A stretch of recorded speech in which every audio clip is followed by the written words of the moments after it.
चंदा की सास बिमला गड्डी के नोट बार बार गिन रही थी। आज उनकी काफी अच्छी कमाई हुई थी, पर यह पैसा ईमानदारी की कमाई का नहीं, बेईमानी की कमाई का है। अरे अम्मा बस भी करो, नोटों को नजर लग जाएगी। कितनी बार तो गिन चुकी हो, अब ये थोड़ी है कि बार बार गिनने से नोट बढ़ जाएंगे। बहू सच, आज तो हमारी अच्छी कमाई हुई है। हमने बच्चा अच्छे दामों में बेच दिया। अम्मा कल किस पर हाथ मारना है? हमें नई कॉलोनी ढूंढनी पड़ेगी, क्योंकि हॉस्पिटल में तो अभी बहुत सख्ती चल रही है। अरे बहू, नई कॉलोनी बनी है ना? हाँ, मैंने सुना है किसी औरत को बच्चा होने वाला है, किसी नौकरानी की जरूरत है। तो समझ गई ना मैं क्या कह रही हूँ? हाँ माँ, इतने समय से हम बच्चा चुरा रहे हैं, आज तक किसी को भी हम पर शक नहीं हुआ, तो आगे भी नहीं होगा। विमला और चंदा दोनों बच्चा चुराने वाली सास बहू थी। जहाँ भी किसी के नया बच्चा पैदा होता, वो दोनों सास बहू तरकीब लड़ाकर बच्चे को चुरा लेती। विमला के पति को गुजरे कई साल हो चुके थे और चंदा का पति एक कारखाने में काम करता था। चंदा के पति दिनेश को इस बात की कानो कान भी खबर नहीं थी कि उसकी माँ और पत्नी बच्चा चोर हैं। नई सोसाइटी में किरण नाम की एक महिला को बच्चा होने वाला था और वो एक नौकरानी की तलाश कर रही थी। चंदा उस घर में नौकरी के लिए जाती है और घर की घंटी बज। नमस्ते मैडम, मुझे पता चला आपको नौकरानी की जरूरत थी। हाँ, अच्छा तो तुम्हें सुनैना ने भेजा है? ये सुनैना कौन है? होगी कोई, मुझे क्या। जी, सुनैना जी ने भेजा है। चलो अच्छा हुआ तुम आ गई, मैं तुम्हें सारा काम समझा देती हूँ। सुनैना का फोन होगा। हेलो, थैंक यू यार, तूने काम वाली भेजकर मेरी बहुत बड़ी प्रॉब्लम सॉल्व कर दी। Thank you so much. अच्छा वो आ गई काम वाली? चलो ठीक है, क्योंकि वो मना कर रही थी कि उसके पास टाइम नहीं। हो सकता है आ गई है, तो चल ठीक है, करवा ले फिर तू काम। किरण की सहेली सुनैना को लगा कि जो काम वाली उसने बताई थी वही काम करने आई है, इसलिए बात वहीं खत्म हो जाती है। चंदा अब किरण के घर में काम करने लगती है। कुछ समय बाद किरण के बेटा पैदा होता है। किरण अब चंदा पर बहुत भरोसा करने लगी थी। चंदा, तेरी नजर में कोई अच्छी मालिश वाली हो तो बताना मुझे अपनी और मुन्ना की मालिश के लिए रखना है। मालिश वाली? मालकिन मेरी सास मालिश का काम करती है, वो दाई है, काफी घरों में जच्चा बच्चा की मालिश के लिए जाती रहती है। अच्छा तो फिर एक काम कर, तू उनको ही बोल दे, सुबह आकर मेरी और बच्चे की मालिश कर जाया करें। ठीक है मालकिन, मैं आज ही अपनी सास को बोल दूंगी, कल से वो आपके घर आ जाया करेंगी।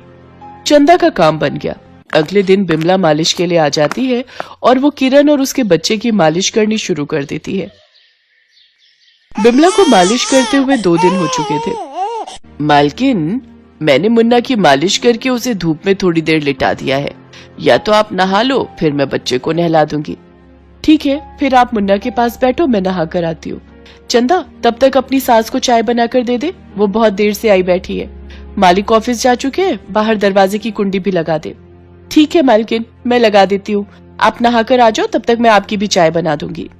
बिमला और चंदा इसी मौके की तलाश में थी। वो दोनों बच्चे को गोदी में लेती हैं और दरवाजा खोलकर भाग जाती है। कुछ देर बाद किरण नहाकर लौटती है, उसका बच्चा वहां नहीं था। बिमला और चंदा भी गायब थे। मुन्ना कहाँ गया? चंदा और उसकी सास भी कहीं दिखाई नहीं दे रहे। चंदा, ओ चंदा, यहाँ भी नहीं है। ये दोनों मुन्ना को लेकर गई कहाँ है? किरण ने पूरा घर छान मारा, घर में कोई भी नहीं था। किरण जोर जोर से रोने लगती है और अपने पति को फोन मिलाती है। कुछ देर बाद पुलिस भी आ जाती है। जैसा कि आप हमें बता रहे हो कि आपने कुछ दिन पहले ही चंदा को अपने घर नौकरी पर रखा था और उसी की सास आपने मालिश के लिए लगाई थी, हैं? तो कुल मिलाकर यही बात सामने आ रही है कि ये वही बच्चा चोर सास बहू हैं जिनकी पुलिस तलाश कर रही है। कुछ दिन पहले इन्होंने एक हॉस्पिटल से भी एक बच्ची को चुराया था। कुछ समय से ये हॉस्पिटल से बच्चे नहीं चुरा रही, क्योंकि पुलिस ने हॉस्पिटल में सख्ती कर दी है। इसीलिए अब वो सोसाइटी को अपना निशाना बना रही है। आप घबराइए नहीं, पुलिस जल्दी ही उन्हें पकड़ लेगी। आपको ये नौकरानी के बारे में कैसे पता चला था? मेरी सहेली सुनैना ने ये काम वाली भेजी थी। किरण पुलिस को सारी बात बताती है। कुछ देर बाद सुनैना भी आ जाती है, पर उसकी बातें सुनकर सब हैरान रह जाते हैं। सुनैना के साथ एक औरत भी थी। किरण, मैंने तो इनके लिए बोला था, ये तो तुम्हारे पास काम के लिए आई ही नहीं, फिर तुमने किसे काम पर रख लिया? बीबी जी, मैं आ नहीं सकी क्योंकि मेरा बेटा बीमार हो गया था, तो मैंने सभी घरों से छुट्टी ली हुई थी और मैंने पिछले 15 दिन से कोई भी नया काम नहीं पकड़ा। सुनैना और उसकी कामवाली की बात सुनकर किरण घबरा जाती है। इंस्पेक्टर साहब, प्लीज आप जल्दी कुछ कीजिए। पता नहीं वो दोनों हमारे बच्चे को न जाने किसे बेच देंगी। ये जो है हमारे स्केच आर्टिस्ट हैं, आप इन्हें उनका हुलिया बता दीजिए। इसकी सहायता से हम बहुत जल्द उन मुजरिम सास बहू तक पहुंच जाएंगे। किरण की हेल्प से पुलिस को चंदा और बिमला का हुलिया पता चल जाता है। दोनों के पोस्टर शहर में लगा दिए जाते हैं। चंदा और बिमला शहर छोड़कर भागने की तैयारी में थी कि तभी दिनेश को ये बात पता चल जाती है। तुम दोनों बच्चा चुराने का काम करती हो। मैं तुम दोनों का इस काम में बिल्कुल साथ नहीं दूंगा। मैं पुलिस को सब बता दूंगा। नहीं, तुम पुलिस को कुछ नहीं बताओगे। हम दोनों ने इतने पैसे जोड़ लिए हैं कि हम ये देश छोड़कर यहाँ से चले जाएंगे। बस इस बच्चे को हम एक परिवार को बेच रहे हैं। इस बच्चे के बदले हमें 10 लाख रुपए मिलने वाले हैं। बहू ठीक कह रही है दिनेश, कब तक दूसरों की नौकरी करके दर दर की ठोकरें खाता रहेगा। अरे अपने बारे में सोच, दुनिया की परवाह मत कर। अब हमने लाखों रुपए कमा लिए हैं, हम ऐश की जिंदगी जी सकते हैं बेटा। चलो माँ, रात हो चुकी है, इस समय हमें कोई नहीं देखेगा। मैंने बच्चे को नींद की गोली देकर सुला दिया है। हम इसे जल्दी से उस परिवार को बेचकर पैसे ले आते हैं, फिर आज रात ही ये देश छोड़कर चले जाएंगे। चंदा और बिमला दोनों सास बहू बच्चे को बेचने के लिए चली जाती हैं, पर जब वो घर लौटती हैं, तो घर पर पुलिस को अपने सामने देख दोनों घबरा जाती हैं। इंस्पेक्टर साहब, ये रही आपकी मुजरिम, मेरी माँ और मेरी पत्नी। ये दोनों ही बच्चा चुराती हैं। आप इनको ले जाइए। दिनेश, तुमने बहुत ही हिम्मत का काम किया है। अपनी माँ और अपनी पत्नी दोनों को पुलिस के हवाले करके तुमने जो इंसानियत का काम किया है ना, वो हर कोई नहीं करता। इंस्पेक्टर साहब, इन्होंने बच्चे को किसे बेचा है ये भी ये दोनों बता देंगी। मैं इन दोनों का चेहरा और नहीं देखना चाहता। हमें माफ कर दीजिए इंस्पेक्टर साहब, हमसे भूल हो गई। सुनो जी, हमें ऐसे जेल मत भेजो। हमने तो ये हम तीनों के भविष्य के लिए किया था। सुनो जी, पुलिस को मना करो ना। दिनेश की आंखों में शर्मिंदगी के आंसू थे। आज उसे अपनी माँ और पत्नी दोनों से नफरत हो गई थी। बिमला और चंदा के बताए गए पते पर पुलिस पहुंचती है और बच्चे को किरण को सौंप दिया जाता है। बिमला और चंदा को सजा हो जाती है। दिनेश ने अपनी माँ और पत्नी को पुलिस के हवाले करके सचमुच इंसानियत का फर्ज निभाया था। जैसा कि आप जानते हैं कि लुटेरी बहू के द्वारा कई शहरों में लूटपाट की खबरें मिल रही थी। आज लुटेरी बहू की गिरफ्तारी हो चुकी है और आज लुटेरी बहू को अदालत में पेश किया जाएगा। बताया जा रहा है कि इस लुटेरी बहू का असली नाम चंदा है और ये अब तक 50 लोगों से झूठी शादी का नाटक करके दुल्हों को लूट कर भाग चुकी थी। लुटेरी बहू ने इस बार शहर के एक जाने माने बिजनेसमैन मनोज को अपना निशाना बनाया था, पर वक्त रहते ही लुटेरी बहू के पहले पति मुकेश ने आकर इस शादी को रुकवा दिया। थैंक यू मुकेश, आज तुम्हारी वजह से मैं बर्बाद होने से बच गया। अगर तुम सही वक्त पर नहीं आते तो वो लुटेरी बहू चंदा हम सबको लूटकर चंपत हो जाती। मुकेश, मैं चंदा से 1 महीना पहले ही मिला था और उसने मुझे बेवकूफ बनाना चाहा, पर ऐन मौके पर तुमने आकर उसके झूठ का भांडा फोड़ दिया और मुझे बचा लिया। पर तुम्हें तो शादी के 2 महीने बाद चंदा की सच्चाई पता चली थी। तुम उसके जाल में आखिर कैसे फंसे? वो मनहूस दिन मुझे आज भी याद है, जिस दिन चंदा पहली बार मेरी दुकान पर आई थी। अरे रंजन, पहले ये सलवार सूट इस सामने वाली अलमारी में लगा, उसके बाद बनारसी साड़ियां और दुपट्टे एक लाइन में लगाना, ठीक है? माँ, ये दुकान अच्छी दिखाई पड़ती है, यहाँ से ही साड़ी खरीद लो। तुम्हारे पैरों में भी दर्द है, और कितना चलोगी? जी आइए आइए, क्या दिखाना है मैडम? पहले 1 गिलास पानी मिलेगा। रंजन, मैडम को पानी पिलाओ। चंदा बेटी, तू मेरे लिए क्यों परेशान हो रही है? मैं तो ज्योति की शादी में कुछ भी पहन लूंगी। माँ, तुम्हारी बहन की इकलौती लड़की की शादी है, फिर भी तुम नई साड़ी नहीं पहनोगी? कैसी बातें करती हो माँ? मैं लेकर दे रही हूँ ना अपनी कमाई से। आखिर मेरी माँ तो सबसे सुंदर और अलग लगनी चाहिए। आंटी जी, आपकी बेटी बिल्कुल सही कर रही है। शादी में तो नई साड़ी खरीदनी ही चाहिए। मैं आपको बढ़िया सी साड़ी दिखाता हूँ, ये देखिए।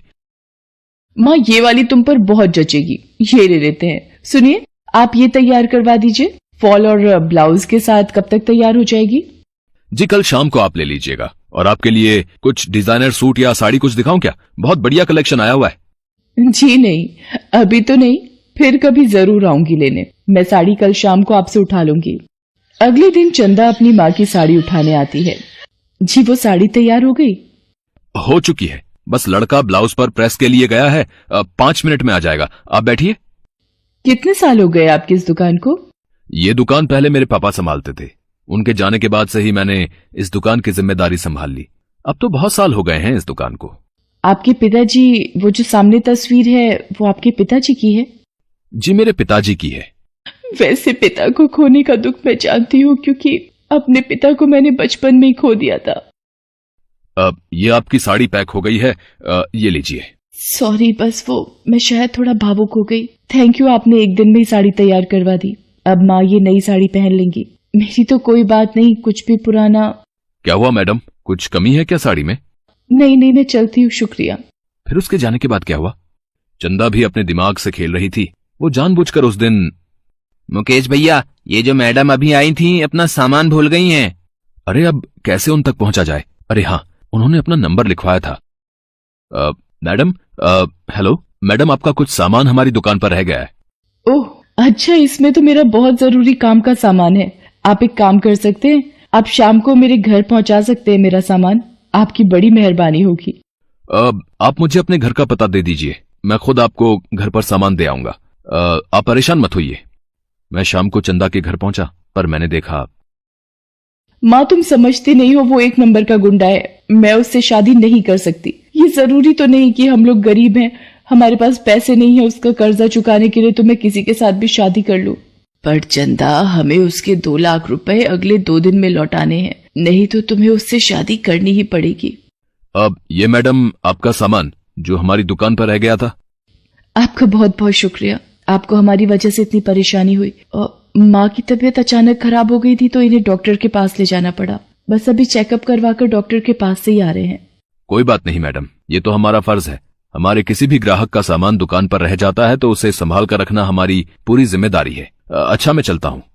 फिर 1-2 दिन बाद चंदा अचानक मेरी दुकान पर आई। मुकेश जी, मुझे आपकी मदद चाहिए। मैं शहर में नई हूँ और किसी को भी नहीं जानती। मेरे पास एक सोने का कंगन है, यदि इसे रखकर आप मुझे कुछ पैसे दे दें तो आपकी बड़ी मेहरबानी होगी। चंदा जी, आप घबराइए मत। आप मुझे शाम को कॉफी शॉप में मिलिए, वहीं बैठकर तसल्ली से बात करेंगे। चंदा शाम को मुझे कॉफी शॉप में मिली और अपनी परेशानी बताई। न जाने मैं उसकी बातों में कैसे आता चला गया, और फिर मैंने उसे 2 लाख रुपए दे दिए। मुझे नहीं पता उसने उन 2 लाख रुपयों का क्या किया। उसके चेहरे में इतना भोलापन था कि उससे जुड़ने से मैं अपने आप को रोक नहीं पाया। और फिर धीरे धीरे चंदा और मैं नजदीक आने लगे, और फिर हम दोनों ने शादी कर ली। हम दोनों की शादी के बाद चंदा की माँ ने कहा कि वो अपने गांव जाकर रहना चाहती है, और वो अपने गांव चली गई। और मेरी नासमझी देखो, मैंने ये तक नहीं पूछा कि आखिर वो किस गांव में रहती है। सभी रिश्तेदारों ने चंदा के मुंह दिखाई में रुपए और गहने दिए थे। माँ ने चंदा से कहा, चंदा बहू, ये तोहफे के जेवर और रुपए तुम अपने पास ही रखो, और ये तिजोरी की चाबियां भी। अब इस घर को तुमने ही संभालना है। माँ जी, मुझे आशीर्वाद दीजिए ताकि मैं इस घर की जिम्मेदारी बखूबी निभा सकूं।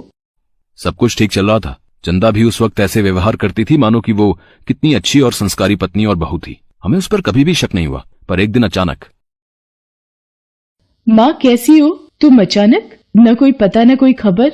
बस अचानक ही आना हुआ। तेरी दादी की तबीयत ठीक नहीं है। मैं सोच रही थी तू कुछ दिन मेरे पास गांव में रह ले, फिर दामाद जी तुझे लेने आ जाएंगे। हाँ बहन जी, आप चंदा को ले जाओ, फिर कुछ दिनों बाद चंदा फोन कर देगी, मुकेश लेने आ जाएगा। पर माँ जी, आप अकेले कैसे सब कुछ? और माँ जी, ये गहने वगैरह आप ही रख लीजिए, मैं जब वापस आऊंगी तब तक आप संभाल लीजिए। चंदा, वो तेरे चाचा की बेटी शोभा का भी ब्याह है अगले हफ्ते, तो कुछ जेवर तू पहनने के लिए ले चल। हाँ चंदा बहू, ये जेवर तुम लेती जाओ, और ये 20,000 रुपए भी खर्चे के मेरी तरफ से रख लो, तुम्हारे काम आएंगे। चंदा, मैं जल्दी ही तुम्हें लेने आ जाऊंगा। अब तो इस घर को और मुझे तुम्हारी आदत हो गई है। बस वो आखिरी पल था जब चंदा को मैंने अपने घर से जाते देखा। उसके जाने के बाद माँ और मैं बहुत परेशान हुए। चंदा का फोन स्विच ऑफ था। कोई गांव, कोई शहर, किसी जगह का पता हो तब तो ढूंढते। चंदा ने एक झटका और दिया। मेरी दुकान और मकान के कागज उसे तिजोरी में मिल गए थे। वो सब कुछ धोखे से बेचकर हमारा सब कुछ लूट कर ले गई, वो लुटेरी बहू। और ये सदमा मेरी माँ नहीं झेल पाई और इस दुनिया से चली गई। क्यों धोखा देते हैं लोग? क्यों किसी के जज्बातों से खेलते हुए उन्हें लज्जा नहीं आती? अपनी आप बीती सुनाते सुनाते मुकेश भावुक हो जाता है और रोने लगता है। मनोज उसे हिम्मत देता है। तुम चिंता मत करो मुकेश, हिम्मत से काम लो। उस लुटेरी बहू चंदा और उसकी माँ को आज अदालत में सजा सुनाई जाएगी, और भगवान धोखेबाज को जरूर सजा देते हैं, हमेशा याद रखना। चलो, हमें अदालत पहुंचना है। मुकेश और मनोज अदालत पहुंचते हैं। चंदा और उसकी माँ को लोगों को ठगने और लूटने के इल्जाम में सजा मिल जाती है। चंदा मुकेश से माफी मांगती है, पर मुकेश अदालत से बाहर आ जाता है। शायद आज चंदा को अपने गुनाहों की सजा मिलते देख उसे सुकून था। और उसकी माँ की आत्मा को भी आज शांति मिली होगी। दुनिया में ऐसे बहुत से ठग रोजाना ही मुकेश और मनोज जैसे लोगों को फंसाने की फिराक में रहते हैं। उनसे सावधान रहने का एक ही उपाय है कि रिश्तों को जोड़ने से पहले व्यक्ति और उसके परिवार की पूरी जानकारी होना अति आवश्यक है।